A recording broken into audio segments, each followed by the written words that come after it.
Your Excellency, Mr. Joseph Jai, the former president of the Swiss Federation and president of the 65th session of the United Nations General Assembly, Your Excellency, Mr. Bernardino Ragazzoni, Ambassador of Switzerland to China, Excellencies, young talents, ladies and gentlemen.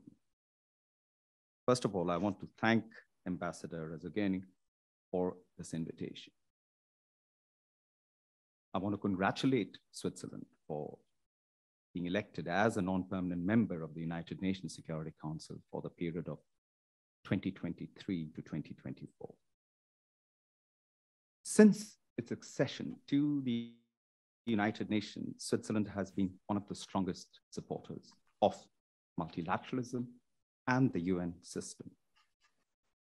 Ladies and gentlemen, for me, it's personal.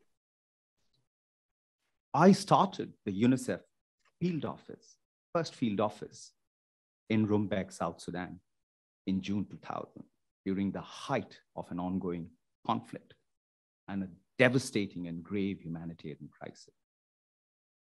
I found a strong ally in His Excellency, Mr. Joseph Bucher, the former Swiss ambassador to Kenya, and subsequently the Bern-based special envoy on conflict issues, who focused on mediating an end to the conflict and supported my office and me personally as we engaged with the Sudan People's Liberation Army to demobilize 3,551 child soldiers with staff and resources. I was the chief diplomat of the International Federation of the Red Cross and Red Crescent Societies from 2011 to 2014 in Geneva, where I was privileged to work and live in Geneva and see the spirit of multilateralism in the rich tapestry of Swiss society. When I was the United Nations Resident Coordinator in Kenya, I worked closely with the ambassador of Switzerland at that time, His Excellency Ralph Heckner, who incidentally is the Swiss ambassador to my home country, India now, where he supported the UN reforms of the UN resident coordinator system, politically and financially. Together, we launched multiple initiatives, including supporting the most marginalized counties of northern and northeastern Kenya.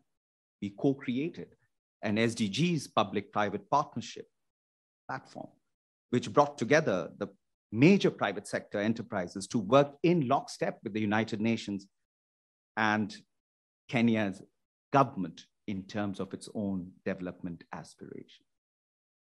It is now, this SDG partnership platform is considered a global best practice. And I was honored to be invited to the World Economic Forum in Davos in 2017 to showcase this partnership. I did not have hotel accommodation simply because most of the accommodation gets fully booked. Ambassador Heckner's parents extended their warmth and hospitality to me during my stay in Davos. Your Excellency, Mr. Joseph Jai, and Ambassador Ragazzoni, I remain deeply grateful for the alacrity, friendship, and strong support of the Swiss government and to the distinguished Swiss ambassadors I've had the good fortune of meeting during my career. Thank you. While we are here to celebrate Switzerland's achievements, allow me to reflect briefly on the current juncture of international relations and geopolitics. Today, we live in a world where global security is severely threatened. The conflict in Ukraine is a tragedy of devastating proportion. No one expected something like this to occur at the footsteps and the doorsteps of Europe in 2022. It is now the highest priority of the international community, and every effort needs to be made to end this conflict now. And yet, this war is not the only one. Conflicts continue to destroy lives and livelihoods in many places around the world: Syria, Libya, Yemen, South Sudan, and more. Many of these are underreported and less known, but no less deadly. their devastating impact is clear. Just the other day, on June 20th, we marked the 2022 World Refugee Day. On that day, the number of people who are forcibly displaced climbed to an outrageous 100 million or more, a sad record that should put us all to shame. I mentioned these important facts not to dampen today's celebratory mood, but to remind all of us, the United Nations, first of all, as we all collect here, it is our common responsibilities to be here and confront and end these crises. Because these conflicts are not only the multiplier effect that they are having, but they're also interlinked. I see the three major issues that we are confronted with: conflicts, the COVID-19, and climate. Combined, these threats are the reversing global progress made in recent decades, severely undermining our prospects for the future and the future of the Sustainable Development Goals. These crises remind us of the importance of the three pillars, which is at the core of the work of the United Nations: peace and security, development, and human rights. They are inherently interlinked and mutually reinforcing. As powerfully indicated in the 2030 Agenda, there is no peace without development, and no development without peace, and neither without full respect for human rights and a life of dignity for all. Peace is the foundation of development, ladies and gentlemen. Studies have found that agricultural production in an average of 12.5% lower in conflict-affected areas than in those same countries during peacetime.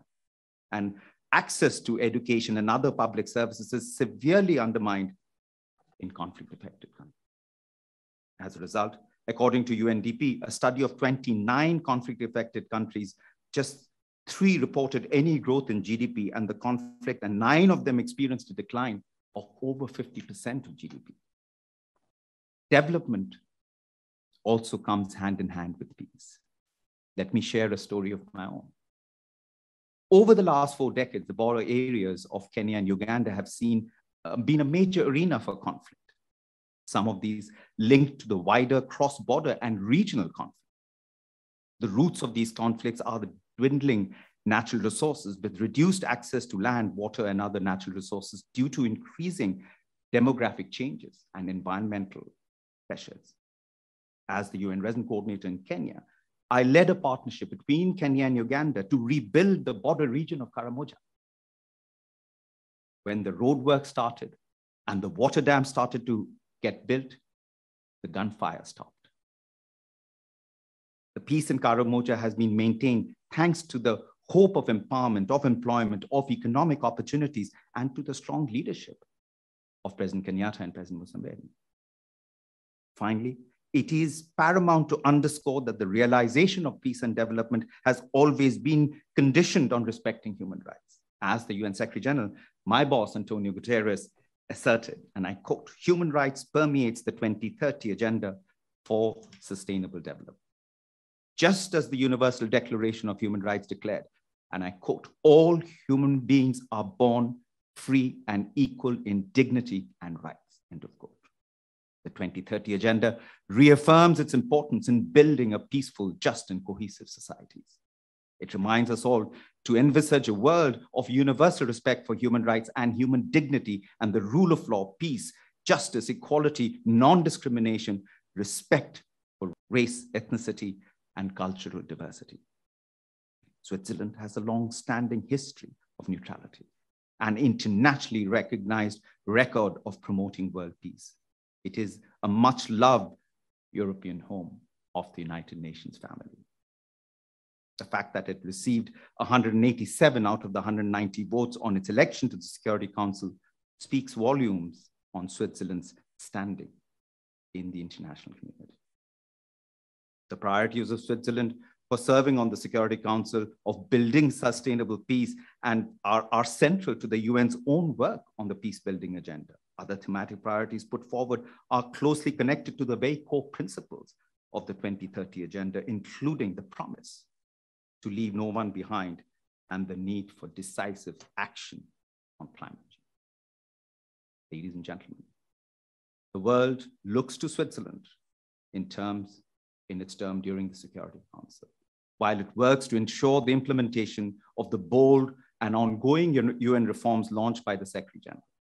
As the United Nations Resident Coordinator in China, I'm determined to ensure the success of the UN reforms.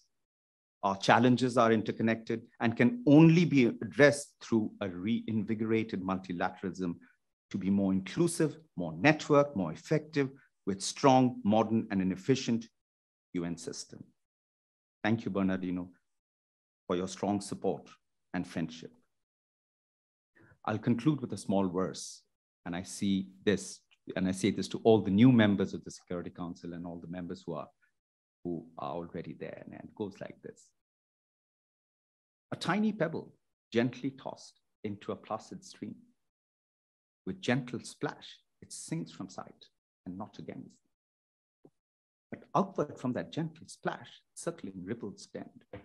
Who knows on what far distant shore the circling impulse ends? Thank you.